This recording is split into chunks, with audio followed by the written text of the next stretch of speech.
Hi everyone, welcome to good reviews channel.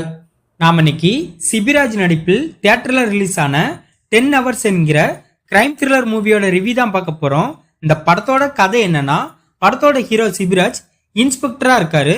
அவர் வேலை பார்க்குற police ஸ்டேஷன்ல ஒரு கோச்சிங் கிளாஸுக்கு போன ஒரு பொண்ணு காணாம போயிட்டாங்கன்னு ஒரு கேஸ் வருது. இந்த கேஸ ஹீரோ விசாரணை பண்றாரு. அப்பவும் போல அந்த பொண்ணை யாரோ கிட்னாப் பண்ணிட்டாங்கன்னு ஹீரோ கண்டுபிடிக்கிறாரு. இந்த சமயத்துல ஒரு பிரைவேட் பஸ்ல ஒரு நபரை யாரோ கொலை பண்ணிட்டாங்கன்னு இன்னொரு கேஸ் வருது. இந்த ரெண்டு கேஸுக்கும் ஏதோ லிங்க் இருக்குன்னு ஹீரோ நினைக்கிறாரு.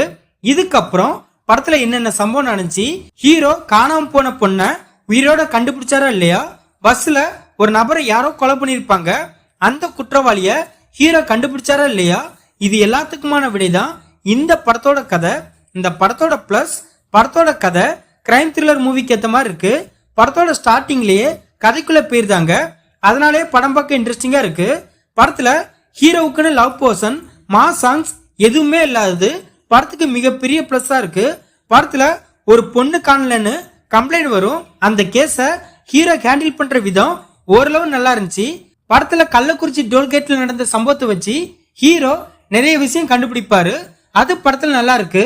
பஸ்ல ஒரு கொலை நடந்திருக்கும், அந்த கொலைய யார் பண்ணாங்கிற மிஸ்ட்ரிய படத்துல சூப்பரா கொண்டு போயிருக்காங்க. படத்தோட ஹீரோ சிபிராஜ் கதைக்கேத்த ஹீரோவா பக்காவா நடிச்சிருக்காரு.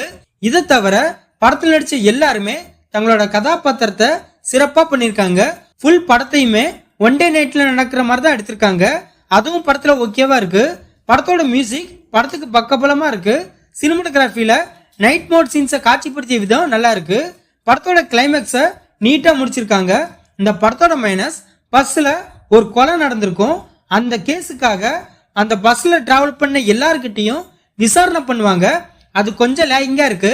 படத்துல நமக்கு நிறைய பேர் மேல சந்தேகம் வரணும்னு சில சீனை கிரியேட் பண்ணிருக்காங்க. அதெல்லாம் படத்துல சரியே இல்லை. படத்துல உள்ள எமோஷனல் சீன்ஸ் அந்த அளவு நம்மள கனெக்ட் பண்ணல.